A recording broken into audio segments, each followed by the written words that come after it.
For this lesson, we're going to look at how we can use integration to sort of undo or reverse the chain rule. So this is called integration by substitution. So recall that for the chain rule, we have that dy dx equals dy du times du dx, where u is a function that is inside another function. Okay, so how can we use this with integrals? Well, this gives us a potential option to integrate and find the indefinite integral of a function or the antiderivative of a function that involves multiplication. So let's say we have the integral of 4x cubed times x to the fourth plus 7 to the fifth dx. Okay, so what we notice is this looks a little bit like you might have taken a derivative of a function with a chain rule. I see an x to the fourth inside the brackets, we see an x to the fifth. So we are going to look at the function that is a composition of two functions. So right here we have a function that is a composition of two functions. Okay. And we are going to let u equal x to the fourth plus 7. And du, we're going to say du dx would have been equal to something. So du is going to equal whatever the derivative of u is with respect to x times dx. So that's going to be 4x cubed times dx. Okay, so that would be like du dx is 4x cubed. So what we're going to do now is we're going to rewrite our integral. So notice here that we have our x to the fourth plus 7, that's u. Okay, so we're going to replace x to the fourth plus 7 with u. And notice that we have 4x cubed times dx, it doesn't matter what order we're multiplying in, and du is 4x cubed times dx. So we are going to rewrite this integral as the integral of u times this green part is du. So we are going to replace the green part with du. Let's actually do my little stroke eraser. Let's see if I can get rid of that. This is 4x dx, 4x cubed dx. So we're replacing the yellow part with u and the green part with du. We got the integral of u du. Sorry, and u is to the fifth power. So we're raising that u to the fifth power. So this is equal to, if we take the indefinite integral here, just a power reversing of the power rule, u to the sixth divided by 6 plus c. And so now we're going to replace our u again with what it was equal to. So this is equal to x to the fourth plus 7 to the sixth power over 6 plus c. Okay, and just to check, we can take the derivative. And if you're not sure if the answer you got is correct, it's a good way to go. So we're going to take the derivative here. So we get 6x to the fourth plus 7 to the fifth over 6 times 4x cubed. And then when we cancel the 6's, this is in fact what we started with. So if you can take the derivative and get what you started with, then you've got the right integral in your integration by substitution. Okay, let's look at another example. And this is called u. We usually, I don't know why we use the variable u, but we do. It's called u substitution, and it is a method. If you can sort of do that reversing in your head, great. However, the substitution does help you sort of organize and line up what you may need to multiply and or divide by if your constants aren't lining up. So let's take a look here. So we have the integral of x squared over radical 1 minus x cubed dx. Okay, division problem. We wouldn't really know what to do with that. So let's rewrite this and let u equal 1 minus x cubed. So du is equal to 3x squared. And a minus here because we are subtracting. So du is minus 3x squared. Here's the thing. I don't see a 3x squared minus 3x squared dx. I see an x squared dx. So I want that to look like an x squared dx. So when I see this here, I want to get this over here. So I'm going to divide both sides by -3. So I get -1/3 du equals x squared dx. Now I can substitute -1/3 du instead of x squared dx. So I have the integral of the bottom part is u to the -1/2. And then the x squared dx is going to be -1/3 du. And multiplication order doesn't matter, so I can write that in whatever order. So I have -1/3 u to the -1/2 du, and just check to make sure that you understand where each piece of that substitution is coming from. So now I can integrate. So this is equal to, the constant stays constant, -1/3, up the power of u by 1 to regular 1/2, divide by 1/2, and we get 2. And we're actually dividing by positive 1/2 and not -1/2 because we do want to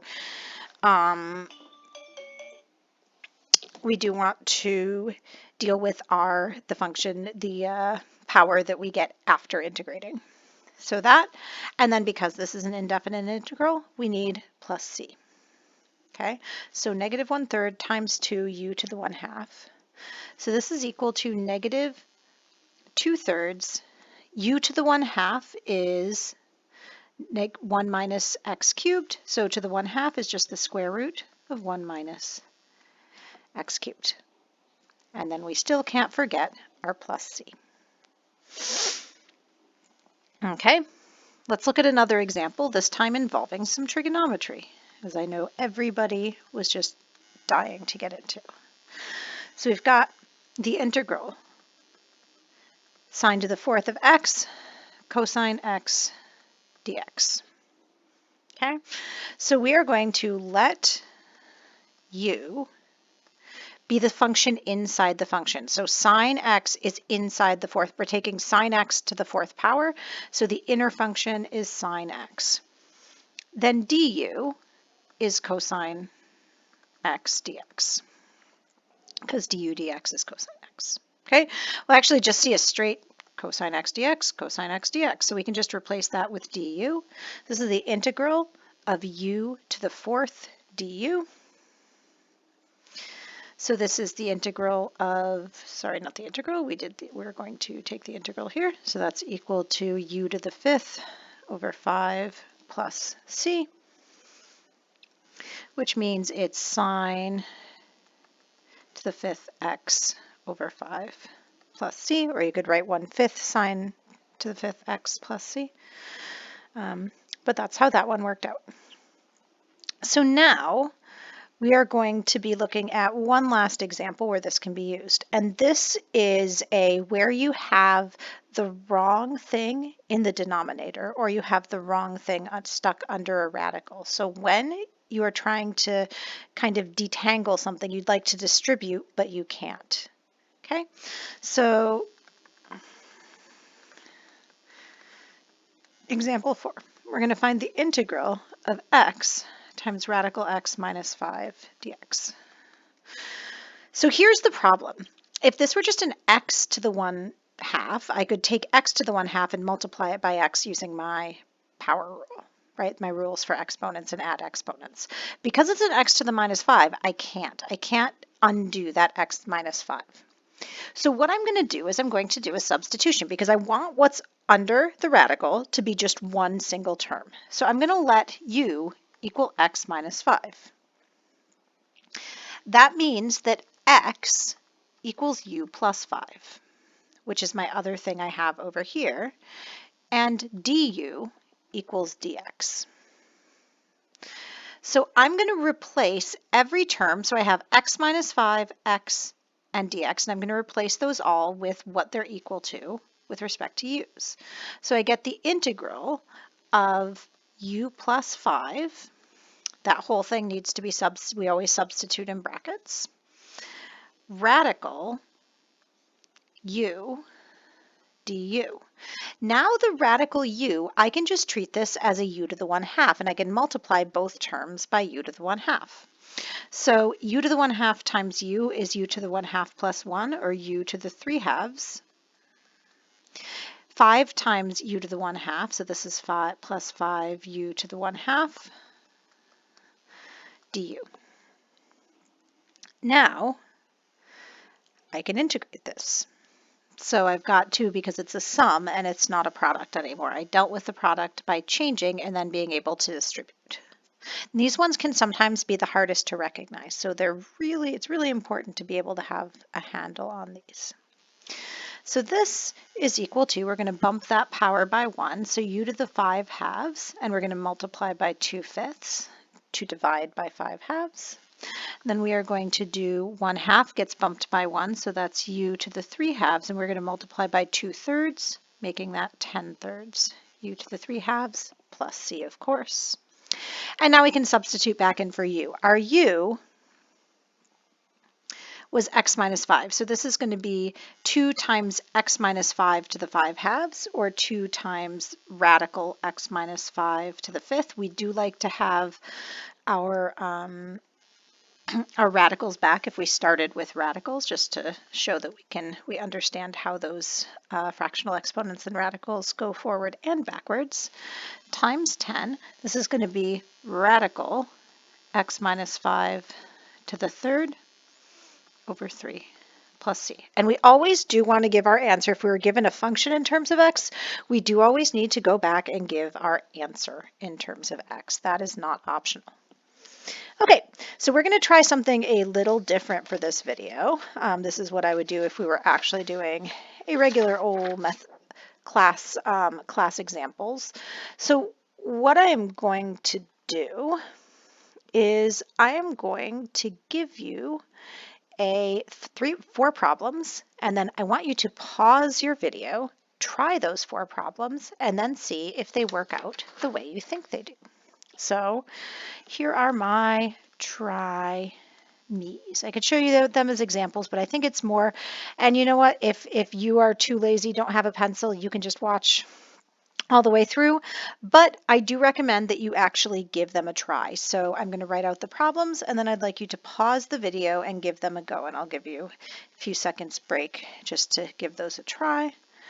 Not all of these are going to necessarily involve using substitution or another using u substitution. So you find the best method to find these indefinite integrals, because there are other ways we can deal sometimes with multiplication. So we have 1, 2, 3 sine squared x over 1 minus cos x dx. Okay, and 4, one more. We have the integral of 2x cubed times x to the 4th plus 5 to the 6th dx. Okay, so go ahead and pause your video and give these problems a go.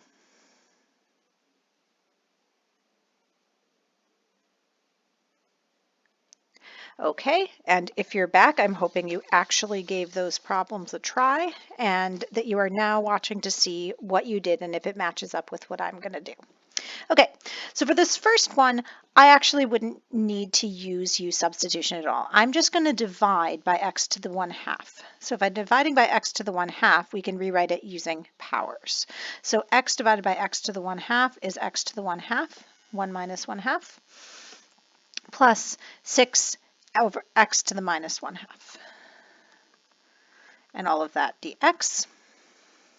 Let me actually just make this so we don't go over into my other problem space. we'll do that here, and then put our little dx there. Okay, and then this is equal to, we go up x to the 3/2, divide by 3/2, we get 2/3, so 2/3 x to the 3/2, plus go up to x to the 1/2, and we have a dividing by 1/2, which gives us 12 x to the 1/2 plus c, and because we started with radicals, let's rewrite these with radicals, so 2 radical x cubed over 3 plus 12 radical x plus c. Okay, next problem. Let's look at number 2. I'll draw a nice line there. Okay. So this one again, there's a product. We could try a substitution in distributing, but rather than do that, I'm just going to expand the brackets because polynomials we can integrate term by term. So I'm going to expand and I end up with, this is x squared, the integral of x squared minus 1 dx. The integral of x squared is x cubed over 3. The integral of minus 1 is minus x, and then of course plus our constant of integration. So that one again, the first two, we didn't actually need to use u substitution at all. Okay, so here, again, I don't really necessarily, before I start trying to do this, I have a 1 minus cosine x and sine squared x. So I don't have a straight cosine x, and taking the derivative, one of these is not the numerator and denominator, one of these is not the derivative of the bottom. So I'm going to try to, with trig, sometimes it can be useful to try to rewrite everything using the same trigonometric function, and that's exactly what I'm going to try to do. So I am going to try to rewrite everything using cosine. Since I have a sine squared, I can rewrite this as 1 minus cosine squared of x over 1 minus cosine x dx. So I still haven't taken the integral. Now I notice I have a 1 minus cosine squared. I can factor that. That can be 1 plus cosine x times 1 minus cosine x all over 1 minus cosine x dx. And now I've got my 1 minus cosine x. I can actually cancel those. So this is just the integral of 1 plus cos x dx. And now when I integrate this, I get that this is equal to x plus the integral of cosine x is just sine x. So x plus sine x plus my constant of integration. I'll draw those lines down. And now let's take a look at our last problem, if OneNote decides it wants me to. Okay, so the integral of 2x cubed, x to the 4th plus 5 to the 6th. Could I expand these brackets? Yes. Do I want to? Absolutely not. Let's try doing a u substitution here. So let u equal x to the 4th plus 5. What's the inner function inside the brackets? Then du equals 4x cubed. So I don't have a 4x cubed dx, I have a 2x cubed dx. So I'm going to divide both sides by 2 so I get what I want on the right hand side. So that means du over 2 equals 2x cubed dx. So I now have the integral of u to the 6th du over 2. Okay. And so now I'm going to integrate. So u to the 6th goes to u to the 7th, and this time we're going to divide by 7. So dividing by 7 times that 2 in the bottom gives me 14. And then plus c. And so that equals x to the 4th plus 5 over 7 divided by 14 plus c. Okay, and there is a bit of a shortcut way to do this. So if I look here and I say, well, I know that I want a 4x cubed and I know I'm going to be going up, I can always just multiply, make this a 4x cubed and multiply by 1/2 on the outside. So if you're looking for a faster way to do this in your head, what you might do is you look for the inner derivative. So if we have the integral This is just a slightly different way for those of you looking for shortcuts. So if we have the integral of 2x cubed, x to the 4th plus 5 to the 6th, what I do, dx, what I do is I look at the inner right here and I say, well, the inner derivative should be 4x cubed. I don't have a 4x cubed, I have a 2x cubed. I would just rewrite this as 4x cubed. But in order to go from 2 to 4, I would have needed to divide by 1/2. So I factor out a 1/2. So what I think is 1/2 times 4, I put whatever would balance the change I make here by multiplying. So if I wanted to change 2 to 4, I'd have to multiply by half to make that go back to being a 2. So these two integrals are actually equal. So 4x cubed, x to the 4th plus 5 to the 6th dx. Okay, so now I can just integrate. I know that this is my g prime of x from the chain rule, and this is my f of g of x. So all I need to do is up this power to 7. So I have x to the 4th plus 5 to the 6th. Up it to 7, divide by 7 plus c, but then at the end I'm going to have to multiply by that 1/2. And I still get the same answer, but it doesn't involve that substitution step. I'm just thinking about what was my inner derivative, and when I integrate, the inner derivative just goes back and it goes away because you take the inner derivative through the chain rule. So if you are underivativing, then it kind of goes back inside your original function that it was composed with.